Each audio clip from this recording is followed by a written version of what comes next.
Hey, yo, welcome to the Stay Row Show. So today I got DC from Alabama Prisoner Profiles. We're going to talk a little bit about Alabama.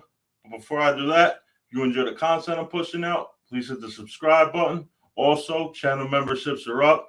You see something you would enjoy, join the family. Now let's ride on this.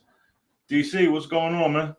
What's good, bro? Damn, I like your little intro. I gotta be like a snappy one like that, where you're let's ride on this. This is hard. Yeah, that shit just came off the top of my head, man, one You day. So doing good. yeah, thanks. I appreciate that, man. You too, man. I check out your channel a lot, man. I used a couple of your shorts for the remix them or whatever, give my opinion on them, man. It's always good content. Mhm. So you're from Alabama? Yeah, I'm from Birmingham, Alabama, right there in the middle. I guess it's about biggest city we got. Oh, okay, cool. Mhm. And what interested you in creating a channel about what's going on in Alabama prisons? Well, like I said, I was a criminal justice major in college, and since I got out, I've basically been watching, this type of prison content on YouTube for the past 5 years, and other than the last like cartoon came out, I believe, like toward the middle, towards the end of last year, something like that, maybe like a year ago, Mm-hmm. maybe longer than that, I don't know. But before that, there was nobody from Alabama, that are like the big creators, like Blood on the Razor Wire or Joe Baker or Bill Feasy or Dante Show or Jay Williams, or there's nobody from Alabama. So I mean, I was like, shoot, I mean, I haven't been in prison myself, but I wanted to bring some light to what's going on in Alabama, because a lot of this shit that is it's pretty horrific, and like you see with the videos I put up, people are just blown away. But anyway, yeah, I got tired of waiting. I wanted to start the Alabama channel myself, so and I wanted it to be exclusively Alabama shit. That's why Alabama Prisoner Profiles. I figure I can run out of content if it's dedicated to former and current prisoners. So Pretty much, yeah. I mean, that's the reason I started mine, man. Nobody was covering Philly, nobody was covering PA. So I'm like, like I put in a search on YouTube and nothing was coming up. And Jay Williams did some time in Philly and all that stuff, and he was the only one that brushed on it a little bit. So I right. started my channel for pretty much the same exact reason. You know what I mean? And but yeah, Alabama's the terror dome right now, man. I see some of them shorts you put out. And it's just like, you know. But I had another question I had so is it pretty much a race thing, a gang thing? Like how would you classify the abuse that's going on in there?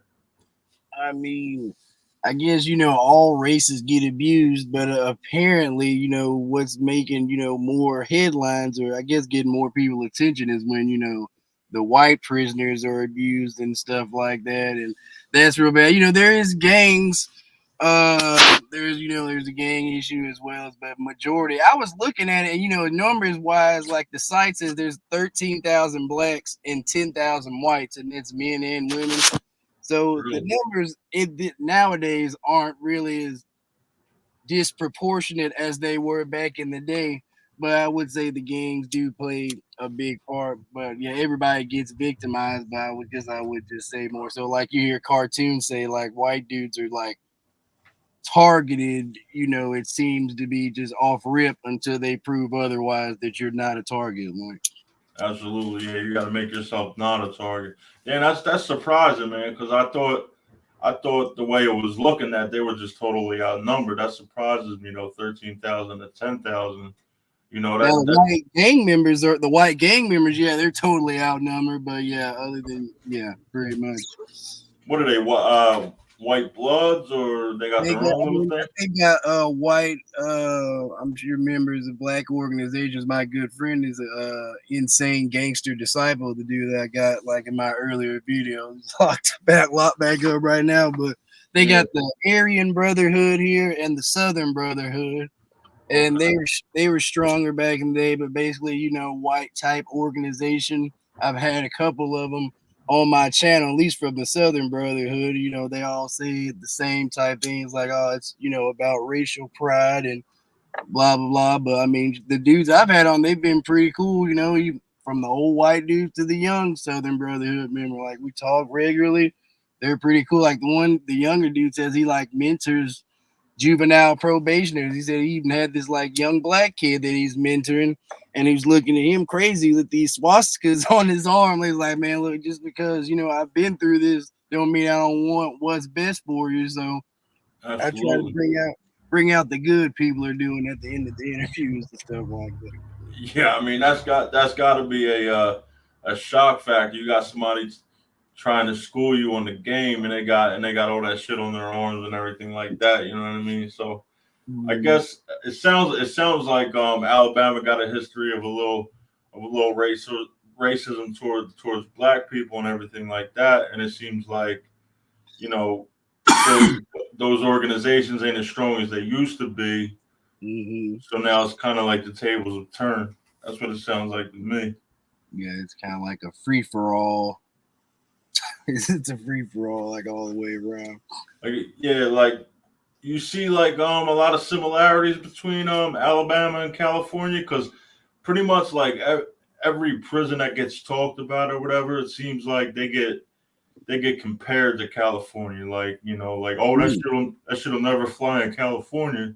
That it would never go down like that in California. Like do you see a lot of California in Alabama, or at least they're trying to be like that? I mean, yeah, I imagine that they're probably in your comments too, like, oh, they wouldn't go down like that in California. But yeah, I've seen it some in my comments and like a lot of cartoons comments. California, that's just pretty popular because the whole gang thing, and then you got the prison gang thing, and you can just I was telling somebody the other day, it's like those creators have a lot easier time. It's these like they catch the algorithm a lot easier than people in other places and stuff like that. But yeah, I say it's like comparisons is like, I mean, it's not that much, there's no racial unity really, like the blacks will turn each other on each other in gangs or that are neutral, at the drop of a dime for, whether monetary gain or whatever it may be. So there's like no type of, racial unity as far as that aspect is, goes, and it's not segregated by race or anything like that. Like you can be all mixed in, living with white dudes, black dudes, Hispanic. It's not really like Right. cartoons is kind of totally. It's pretty much a culture shock of a difference.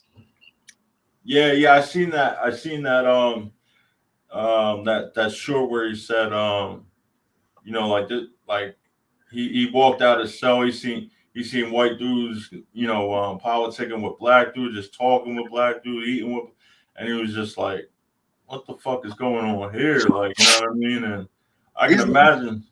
Go ahead. no, I was gonna say it's like that in Philly too, though, isn't it? In Philadelphia, it's not racially segregated. Oh yeah, it's totally mixed. Yeah, you can play cards with anybody, you can sit and eat with anybody, you can walk the track with anybody. It's not like that at all. Plus, there's no gangs, in Philly, so it's just like pretty much like you could be a white dude from a black neighborhood, and you're one of them if you're from their block, if you're from their area, and they know you. It's just about them knowing you or not, and if you fit in. But sometimes white dudes get pretty nervous and scared, and they become Muslim, and the Muslims run the jail in Philly, so they become Muslim just to fit in and things like that. But that's basically the only segregation that goes on in Philly. Like you're either Muslim or you're not. You know what I'm saying? So like they stick together hard. The Puerto Ricans stick together hard, and everybody else just basically goes by neighborhood. Yeah, I remember you saying that in some of your videos, like you're always explaining that. Yeah, I do remember that. Yeah. Yeah, yeah. So right now you think Alabama's the worst prison in the country? The prison, I mean, from the numbers, like I said, out of that 400 that I told you earlier before we started recording that we had last year, like there's a clip in my intro or like a little segment of an article that was like think it's like April or something of last year, where it says so far this year somebody has died every other day in Alabama prisons, and it was the numbers they're going with are around or over 400. I've heard like the max I heard is around 430. There's people that keep track of it. It's hard to keep track of. There's like people in these Facebook advocacy groups that keep track of it, and they're kind of on top of it. They got the people with the cell phones in the camp letting them know whenever someone dies. But anyway, like I was out of that 400, they said 40% of those were homicides. So, nah. And then the rest would be drug overdoses, natural causes, and then stuff like that. Right. What's that drug? What's that drug called that the arms taking over? Is that like something like K2? The brown clown shit they were calling it, the That's what it is. Flocka. I guess that's what, because I thought it was all just K2 when they were talking about there's K2 and there's Flocka, and you can wig off both how they see people, have those episodes and stuff like that. Man, I see people doing the exorcist off that shit, man, and I'm just like, what the fuck they got going on there, man? Crazy. Then they got the fentanyl like they do everywhere else. And like my friend was locked up, who had called, like they come over the loudspeaker in the dorm on Friday afternoon, like healthcare is out of Narcan. If you overdose this weekend, your ass is dead. Like, oh shit. People like even like just what are we? We're in like March now. It's like it's a good 40 people have died in 2024 already. Like those are the numbers already there. That's unbelievable. I cover some of them, what I'm saying, and have a decent backstory enough if we can get to them. But a lot of them are overdoses and stuff like that. People just found unresponsive and stuff like that. No staff in the dorms and stuff like that.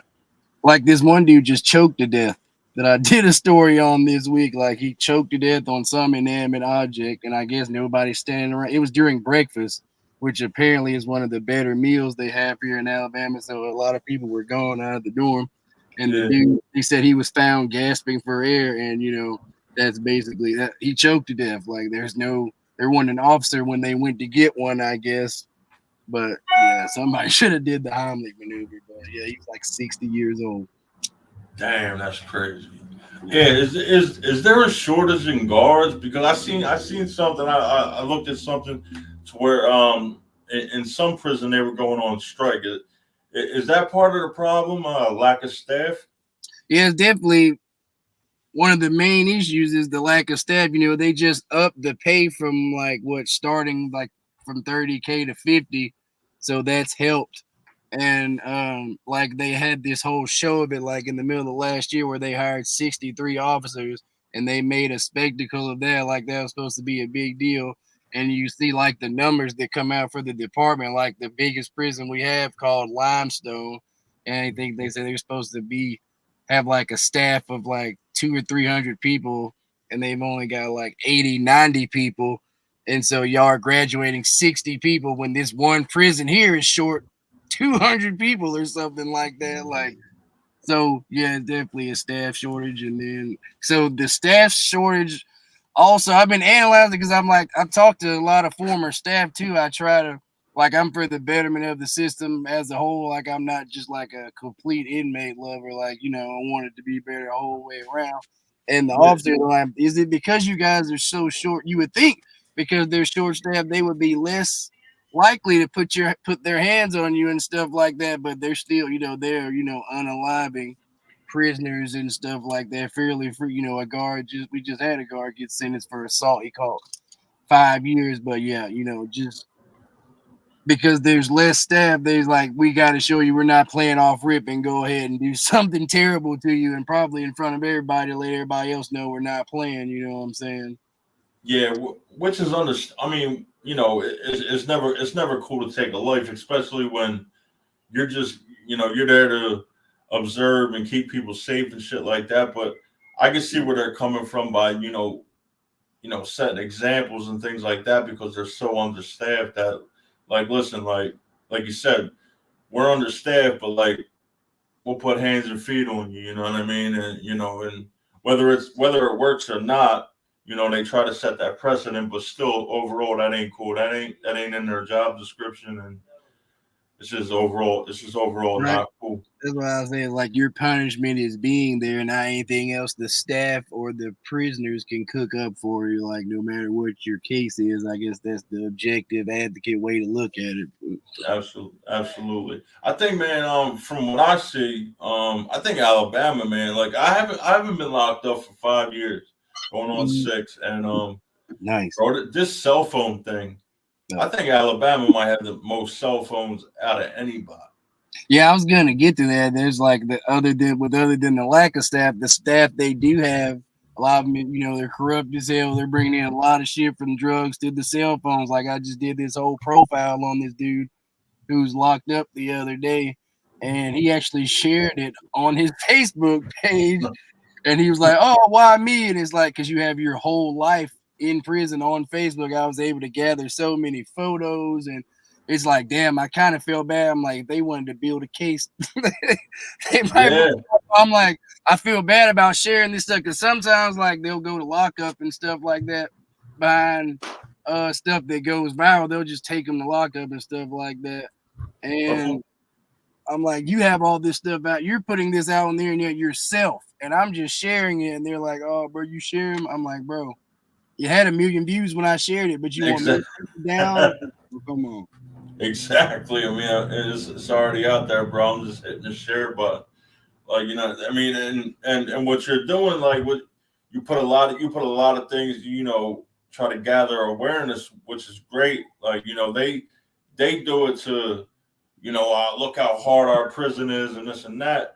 And it seems like you're doing it to bring awareness to, like, listen, this type of shit's unacceptable. Because some of the shit I see on your channel is like, I can't believe this type of shit's going on. Like, I seen a lot during me being locked up, bro. But like, Mm. this might be a notch above. Like, See, I'm not gonna lie. I'm like damn near more. I'm more of a fan, damn near, than a YouTuber because when I'm not making content, I'm watching it. I'm only making content probably for the rest of the time. I'm watching other people, and I want to hear about the BS more than as much as anybody else. The fights, the pokings. I guess if there's a better way to say that, people being unalive, grapes. I want to hear about all that too, but mhm. really being involved in advocacy, I guess, kind of keeps me grounded from just being a money hungry you know what I'm saying, YouTuber and just putting BS up. I try to put the BS up to draw you in, then hit you with the education. Like, Exactly, exactly. I mean, you can't educate without bringing up something graphic. You know what I mean? To try to deter people I from. want to hear that. Nobody, I'm like, I don't want to hear that. So nobody, I'm like, I'm getting bored with all Yeah, the saving the world, trying to save the world. exactly. Yeah, you know what I mean. Like, it's just you gotta.